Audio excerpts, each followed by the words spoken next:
Welcome back to the Wizard Shop, and today we're going to talk about that time you're on a family vacation and something bad has happened to the car and you're like, what do I do now? What are my options? Let's get started.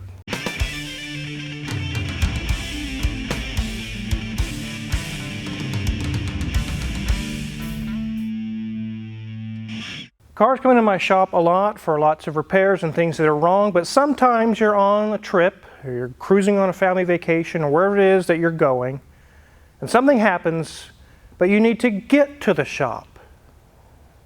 Do you call a tow truck? Can I make it there? We get this question a lot in the shop. Sometimes we get phone calls, Crazy D takes in the office, hey, I'm cruising, this or that light is on, I'm only 3 miles away from the shop, can I make it or can't I make it? Should I call a tow truck? We're going to answer those questions today. What you can get away with, and in the times that you should just pull over, turn on your hazards, turn the car off, and call a tow truck. The first one that I've seen quite a few times, we've got phone calls on, is my battery light is on, I don't think it's charging. You don't think you've thrown the belt or anything, it's very likely just the alternator has died. It's not charging your battery anymore. What do you do now? Well, if you're only 3 or 4 miles away from a shop, you know that you are. You can make it there. But the first thing you need to do, unless it's nighttime, you don't want to turn off your headlights at night. You won't be able to see. But especially in the daytime, the first things you want to do is turn off all accessories, the blower, the AC, your radio, any kind of lights that are on, and really diminish the amount of power that your car is using. Back in the old days with Grandpa's old Chevy truck, it used very little power. You could go quite a long time on battery power only. But today's cars are computer controlled. They have injectors and solenoids and sensors and all kinds of things that require electricity. So you're no longer going to go 20 miles on your battery. You're probably going to go 5, maybe 10, but more than likely 5.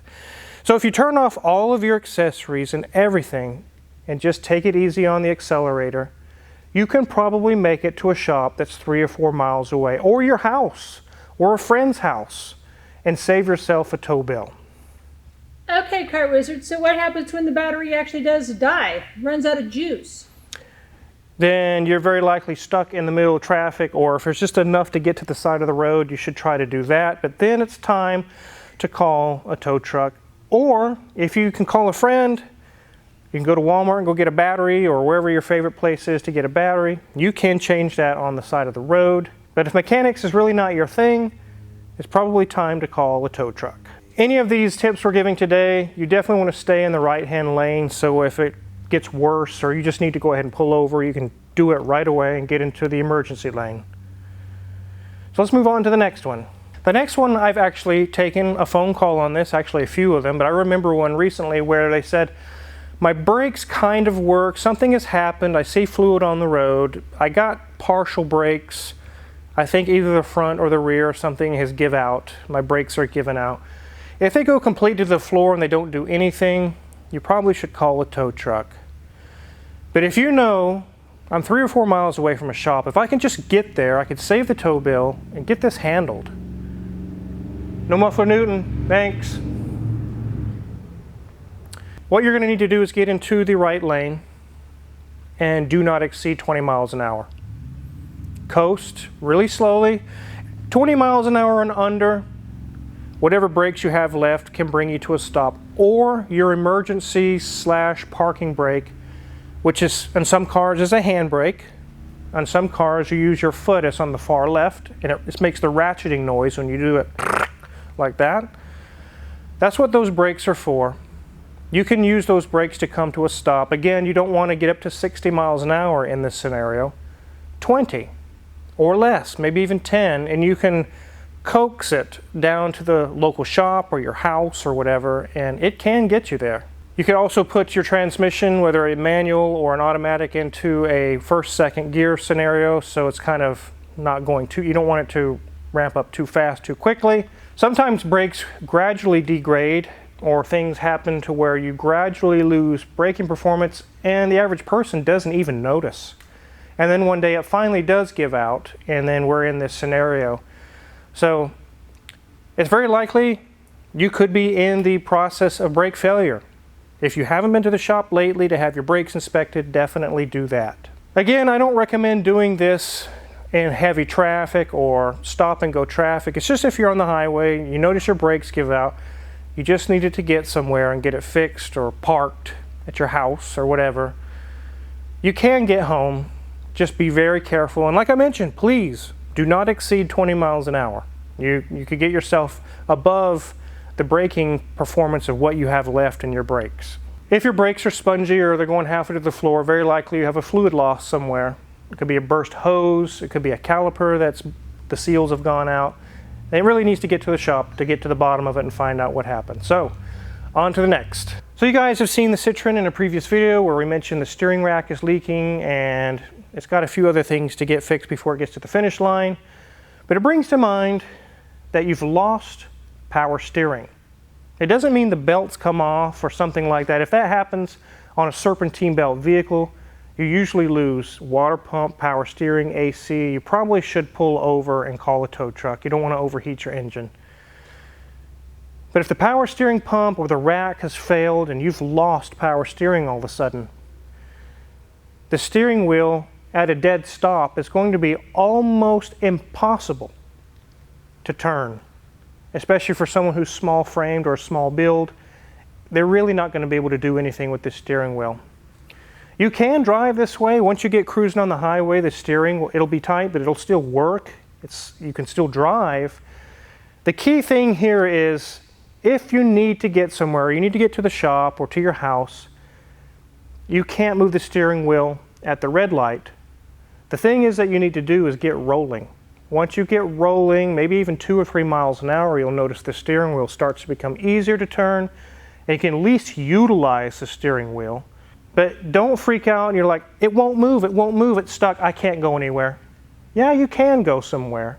You just need to be rolling a little bit first. It's just like the old days before power steering where you had to crank and crank and crank the steering wheel. At a standstill, you almost couldn't even turn those as well. Today's cars, when they lose power steering, it's even worse than the old days non-power steering because they're just not designed to operate with no power steering pressure. Now the question is, will it hurt the steering rack or hurt anything? Probably not if you're just going a few miles to get it to its final place, to get it repaired or get it home. If you drove 150 miles this way, you could possibly do damage because if there's a loss of fluid or steering pressure line or something, you could run the rack dry. So again, these instances I'm giving are just to get to a safe place, your house or a shop or something like that. It's not to continue your trip for the next 3 days. On to the next. Yes, this car has overheated. The engine was repaired in another country and it was not done well. And the engine is currently over there, as you've seen in Hoovie's Garage recent video. It's all in pieces. Danielson is actually going through and bringing that engine back together. So that will be solved and this car will be back on the road. But speaking of overheating, if you're cruising along on your trip, and your temperature gauge is at 3/4 or maybe a little higher. Not necessarily full hot, spewing antifreeze all over. If that's the case, you need to call a tow truck. Something really bad has happened. But if you have partial blockage of the radiator or your thermostat is just partially failed, but not all the way failed, and it's running a little hot and you're concerned, and you're like, man, if I could just get 4 more miles down the road, I could get this solved. I just need to get there. The trick here, and I've learned this from my buddy when I was in the military, and it may not be comfortable on a 100-degree day, but it will get you there. Roll down all of your windows, whether it's cold or hot outside, and turn on the heater, full blast, full everything, as hot as it'll go, as fast as the blower will go, and create air into the heater core and right back out, just as fast as you can get it out. It literally will bring the temperature gauge down a few notches and it can get you to where you need to go without boiling your coolant over. I have actually been through this 3 times and it worked every time. Mrs. Wizard has been through it twice. It's just a little stopgap to get you to where you're going. It really does work. On to the next. And the next one is going to be heater cores, which actually we're going to be doing the heater core and evaporator core on this one. We're going to be pulling the whole dash out, which will be a cool video for you guys to see. But if you have your heater core leaking coolant all in your floorboard. The passenger's probably going to be the one complaining. They're going to be like, there's green water all in the floor. What's going on? It's your antifreeze from your heater core leaking through the heater box into the floor. Sometimes it'll leak externally like it's supposed to, but a lot of times it gets into the floorboards, and Mrs. Wizard's actually been through this before. She had an S10 Blazer, the heater core went out, and she was able to make it to a shop and had them bypass it, which she knew that could be done. It's just, you take the heater hoses and put them together. Now the heater core that's leaking is completely out of the loop and not even leaking anymore. You'll lose your heater, but you can get home. As long as the coolant is full, you haven't lost a bunch of coolant, or you make sure it's full, you could continue on your trip for the whole trip this way, and it would be just fine. You just won't have a heater. You can get it fixed later. Luckily, Mrs. Wizard was in Colorado in the middle of August, so the heater core going out really wasn't that big of a deal. If it happens and you're freezing and it's very cold out, you probably need to call a tow truck. But again, if it's bypassed, you could bypass it on the side of the road, or you could have a shop do it. It can last you for the rest of your trip. The shop that Mrs. Wizard went to was very adamant that they wanted to fix it. They didn't want to just bypass it. They thought that was kind of cheap. But she wasn't trying to be cheap to save money. She just knew if she got it home, she could have someone fix it for her at her house.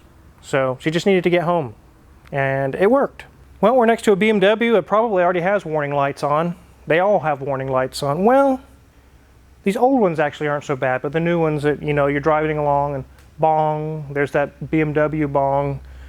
What is it now?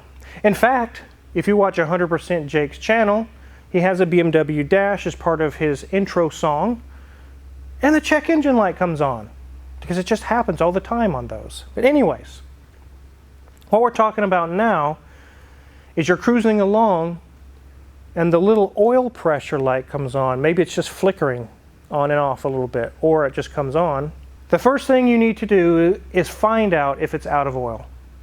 You need to pull over safely, put your hazards on, open your hood, and check the oil level.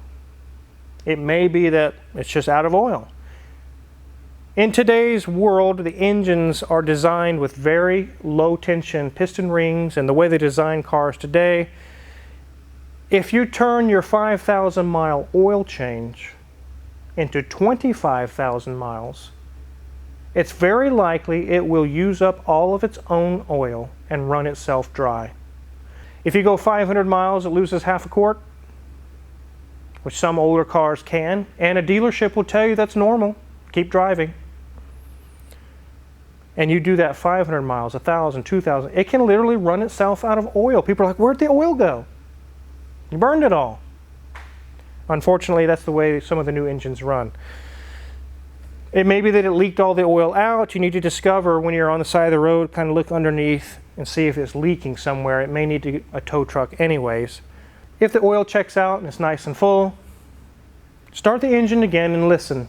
If it's smoothly, happily running, it may be that the pressure light or the pressure sensor is faulty. There's nothing wrong with your engine. I can tell you this much, on any engine today, if it truly does lose oil pressure, you will be able to hear it. The lifters and things will no longer be lubricated or pressured up. A lot of other things in the engine will no longer have oil pressure, and you'll start hearing knocking and clattering, and it'll sound very loud. That's when you're done. You're not going anywhere. You're going to call a tow truck. But if it runs very smoothly, it's full of oil, you're not hearing any noises, you can make it the 3 or 4 miles to get to a shop and have it checked out, or to get it home. You'd be surprised. I actually had a customer drive here and say, hey, my oil light is flickering. Can you check it real quick? And the first thing I did was check the oil. And it was zero. There wasn't even a drop of oil. I don't even know how they made it this far. They didn't damage your engine, luckily. But I asked them, when's the last time you changed your oil? And they said, I don't know, sometime last year. I was like, you ran it out of oil. So I put some oil in it, and it came to life. It ran smooth, and the light went off. Luckily, it didn't damage anything. It really didn't need an oil change at that point because the old oil was gone. So I put fresh oil in it, and I said, your filter's probably good to the next oil change. Make sure you get services regularly. On to the next. We have 2 more to go. So the 7th item I'm going to mention, and I've actually gotten phone calls on this, is people are cruising along and they say, hey, my check engine light's been on for a little while, but now it's changed. It's flashing.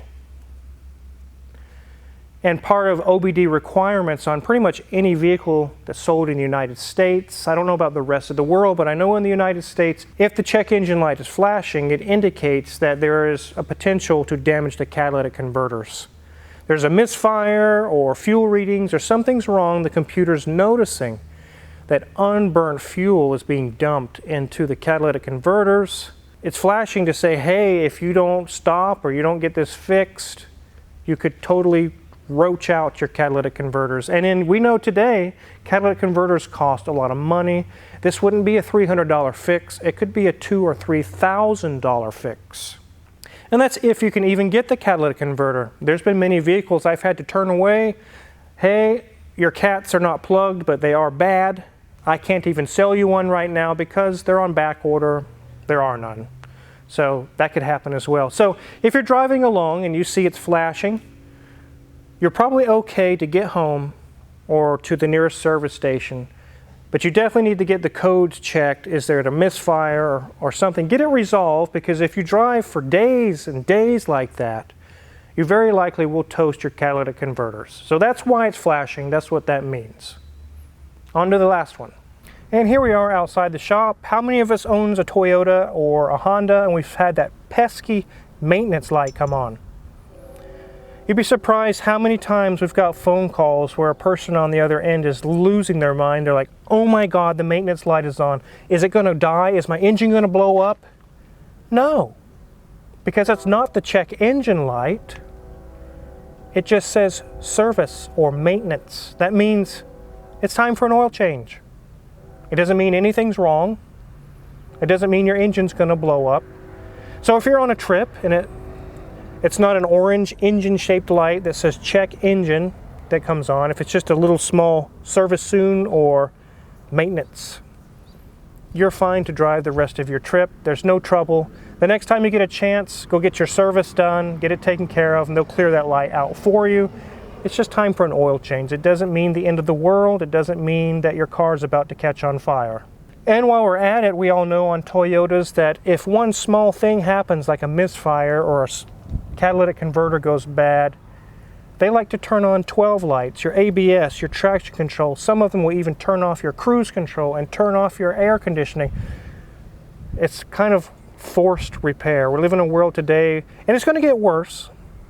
They're going to make it even worse, where some emissions thing goes wrong and it will shut you down. Just like a modern diesel today. If the emission system fails, you'll go to reduced power, 30 miles an hour. And if it gets really bad, the next time you go to turn your truck on, it won't even allow you to turn it on. So it's really crazy. If this happens, you can go to a local parts store. They could read your codes and they might be able to give you an idea what's wrong. If it looks too complicated, just go take it to a dealership or a shop and find out what's wrong. So hopefully some of these things help you guys out. You're on your vacation and some of these things pop up. This video will be able to help you get through it possibly and help you make some decisions and find some solutions to finish out your trip or rent a car or whatever it is that may need to happen. So if you're curious what kind of tools we use in the shop to fix these cars, check our Amazon affiliates link in the description below. We get a small cut and we really appreciate it. And we just passed 900,000 subscribers. Thanks to you guys, we're getting close to 1 million. I'm looking forward to the 1 million subscriber plaque, all thanks to you guys. Make sure to hit the subscribe button because we're trying to get to that 1 million. Thanks for watching.